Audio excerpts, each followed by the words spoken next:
got a little more insight on his future yesterday. Reps for Zeke told the Cowboys that he will not play this season without a new contract, according to ESPN. And Stephen Jones said yesterday that the market was reset by Le'Veon Bell's deal with the Jets. This could be a problem for Zeke since Le'Veon is making just over $13 million a year, and Zeke reportedly wants Todd Gurley money. He makes over $14 million a year. We're joined by Fox football analyst Reggie Bush. Good to have you with us, Reggie. Good morning. Good morning. So you think Zeke will actually miss regular season games? I think he could. I think he could miss regular season games because it's the only leverage that he has, right? In a situation where you have 2 years left on your contract, the team can franchise tag you up to 2 years.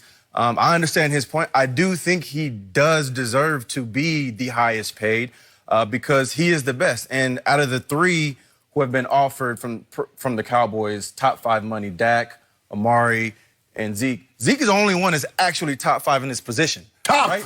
He the only one. Only one. I can argue. You can't argue nothing. I can. No, you can't. I can argue. Well, I'm like the NCAA. You need a law degree. Dak and Amari, I don't even think they're top 10 in their positions. So Zeke does have some leverage, but the only leverage is holding out and not playing, withholding services and not playing games. I think running backs are now starting to understand more the shelf life of a running back, understanding that I have a small window of opportunity to make the most money possible. I understood it when I played. I think guys are looking at Le'Veon Bell's situation and saying, well, he had all the year to get the money that he wanted. Now, I was a little bothered because he didn't get more than Todd Gurley. Right. You had all that time, and you didn't get more than Todd Gurley. And so now you reset, like Stephen Jones said. I think his market dried up, Le'Veon. Yeah. It did. I think so. I think the you're right. Jets I gave think him it more dried than up. they needed to give him. They're bidding against themselves. And so teams are now probably looking at Todd Gurley and saying, well, we gave another case of a situation where we gave running back money, and now we're asking the question, how many reps should we give him because he's been injured and banged up? Before you go, how long did you last? How many years was it? You 11. played 11 That's years. Pretty good. Yeah. Your biggest contracts came where and where? So thank God, thanks to my mom, I was born in a time where they were still giving players money up front. Their own money up front. And you were the second. And I was the second pick. And so I think Zeke understands now that I got to get this money now. So you got big contract first, and then nothing like it thereafter. Nothing like that afterwards. Okay. Nothing like that afterwards. So it's different because now running backs have to prove themselves in those first couple years. And so it's much different than when I came out.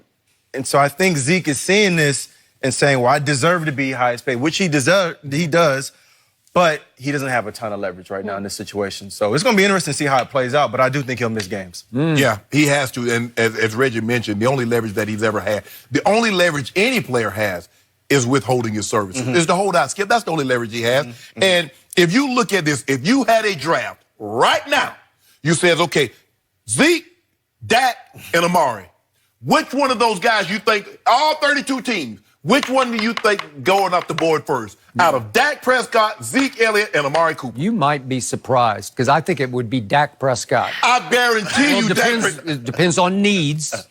Zeke Elliott, Skip, I believe Saquon right now, I believe Saquon Barkley is the best running back in football. But Zeke is a top 3, top 4 back. Oh, now he's fallen all the way to 4. No. But hold on.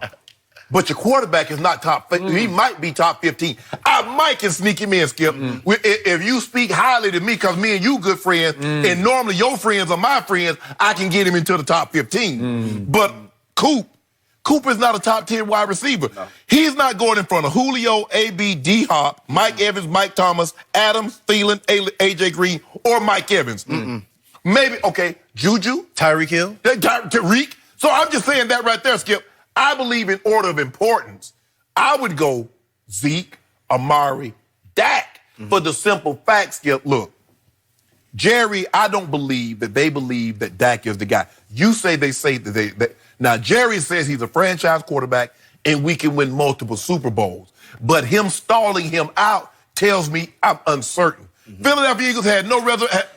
Man, go and get one walking to him that money. $108 million guaranteed, like it ain't nothing. And your guy hasn't missed a start My guy has missed like what, 7, 8 games? Yeah. That just goes to show you, Skip Bayless. And Who's the leader of the Dallas Cowboys? Help me out. The same guy that's the leader of the Philadelphia Eagles. Oh, really? The guy who had the big expose written on him, my Philly voice. Remember that? Leadership there, a whole big expose about what a terrible That didn't leader he help has him. been behind the scenes. I just want to say, Really? Skip, this is my last point.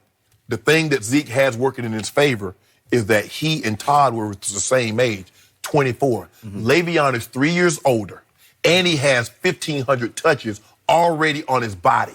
So Zeke knows the likelihood of you're going to get one contract. You're going to get one big contract. That's it. That's it. Dak Prescott's going to get another big contract. Skip, he doesn't have to be spectacular, but he'll get another big contract if he's just mediocre to slightly above. Amari Cooper can get another contract. Zeke Elliott is never, ever going to get another big contract after this one. That's fact. So Zeke obviously has outperformed his first contract. Yeah. Can he outperform another one? Probably not. No. Okay. No. Jerry Jones has to keep that in mind, right? Right. Oh, it's in his mind. He know. Okay. So back to young Mr. Bush here. Yeah. I like his ensemble today. Thank you. I appreciate that. I did not like his opening. I do not believe that Ezekiel Elliott will miss a real football game. First of all, Jerry also knows what Zeke is made of. What is his psyche? He loves to practice football, and he obviously loves to play football games, especially when they count. So I think he is dearly missing camp practices because he likes to be with the fellas in the locker room. He likes to kid. He likes to prank. He just likes to be in that atmosphere because it's what he knows and loves the most about life. And that's what he's done for half his life. Yeah. And this time of year, been around football, other football players.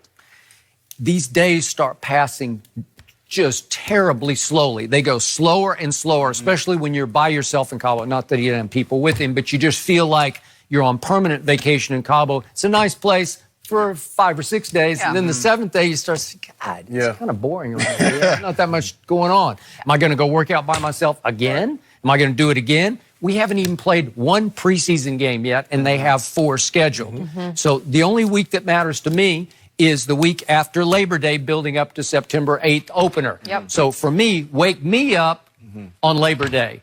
I will start getting anxious on Labor Day because that's all they need from Zeke because they don't really need him in camp anyway. Why risk him going out there in some goal line drill and having some freak injury? I don't know. I hate that. It's like my biggest pet peeve about sports is a training camp injury. So the point is, Jerry knows his psyche. He'll get Dak done. I don't even know if he'll get Amari done next, but the tricky one is the Zeke one. Because Zeke has by far the least leverage. So if he wants to stay in Cabo, he could stay for 4 more years because Jerry's got him. But seriously, does Jerry not have him? He does. Via CBA, he's got him for 4 more years. I think the thing that also knows Zeke has leverage because he said if you didn't think I was valuable, you'd have never taken me with the 4th overall pick.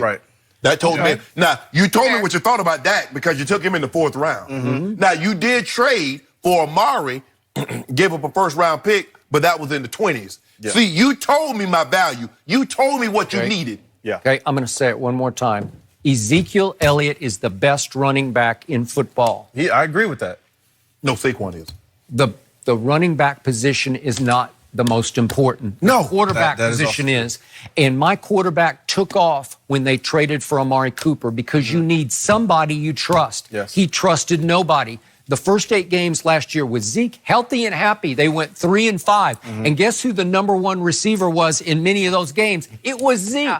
Because he didn't trust anybody. He didn't have a #1.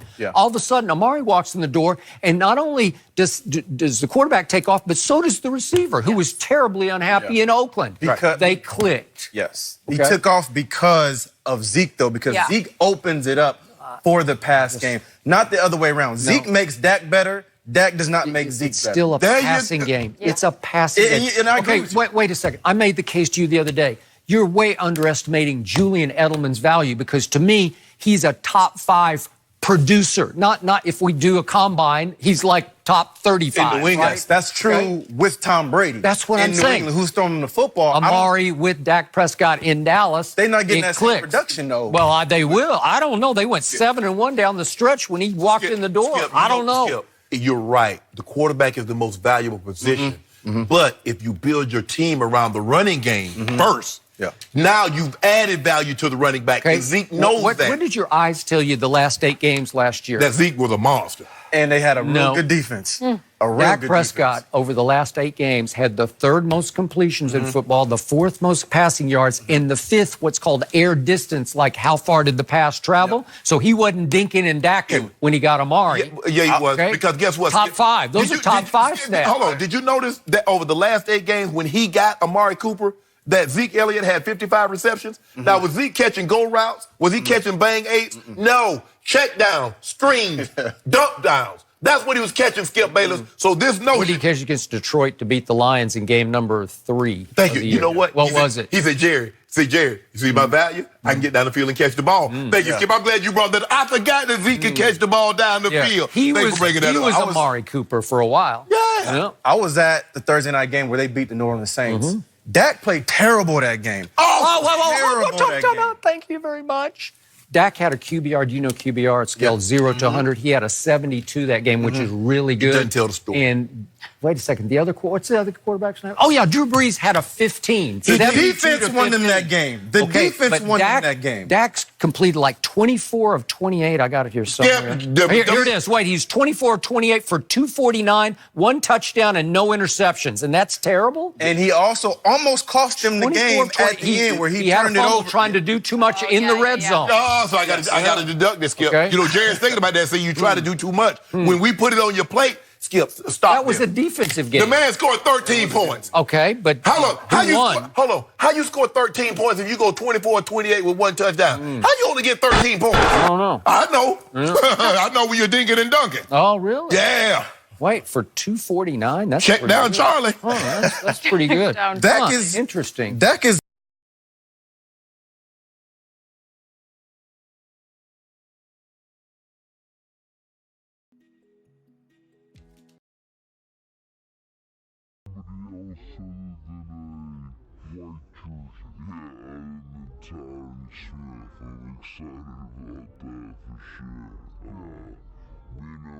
You excited about your first real NFL action against somebody else other than a white jersey? Yeah, other than Tyron Smith. I'm excited about that for sure. Yeah. Being able to go out there and run around and, just be in the stadium and, just feel everything and, kind of get the feeling and stuff, I'm excited for it. You feel like, though, that the last couple of weeks here, it looks like you've made a lot of progress, though. Rod Marinelli, those guys, they stay on you stuff, Right. but things going along for you pretty well right now. Yeah, huh? yeah. It's camp. There's going to be ups and downs. That's one thing they tell me every day. Just come out ready to work, be prepared, and, have that mentality right when you come out here. It's going to be exciting for you to be far enough away that you probably won't be able to hit it. No, he's right there in my ear all the time. He stays on me good, and he's going to build me into the player I want to be and the player he wants me to be. Just being out here on the field and, taking another crack at it every day, What have you learned so far? I know it's only been, a week and a half or so. What have you learned about what it takes at this level? I think it's paying attention to the details. That's what we preach in the room, and that's what I get preached every day. Just come out, pay attention to the details. This is professional football. The smallest little things make a difference. It's a game of inches, and I'm excited to come out and, do everything to get prepared for that. That blue-white scrimmage experience, could you feel the intensity kind of crank up a little bit? What did that feel like? Yeah, yes, sir. With it being a scrimmage, it is a scrimmage. It was full live tackle, but I definitely could feel the atmosphere kick up. Yeah, for sure. When they told us it's a heavily evaluated thing, it's not just any other scrimmage. It was, that's when everything kicked on. We come out here excited to practice and prepare to practice every day, but obviously there's a different feel to it when it's full tackle. Have you started, and I know you guys are kind of in the dog days right now, but have you thought at all about San Francisco and the first preseason game and putting that uniform on for real and what it'll mean? No, I've been saying it all day today. It's game week, so that's got me excited, and I think it's got some other people excited. My last game was January 1st, so I'm excited to go take a crack at it once again. When you get out there and the lights are on, what do you want to show at that point in the process? I think it's just showing that, showing who the player I am, showing the player that they drafted, and being able to do that. It's a game of football. There's going to be ups and downs, and coming out and being able to be prepared for that, and knowing the scheme and knowing the defense is what I'm going to take advantage of. And then what about the resiliency factor that you want to make sure you show as well? Right. Hustling to the ball. We do it every day out here. Coach Marinelli, that's what this defense has based on effort-based defense. So that's what we're going to do off rip. You know, we're going to show that resilience for sure. Has he given you a nickname yet? No, sir. No, sir. Not yet. You know it's coming, though, right? Yeah, it's got to be coming soon. I'm excited for it. I'm going to see. He's got a bunch of stuff going on up there, so I'm excited what it's going to be.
Bye.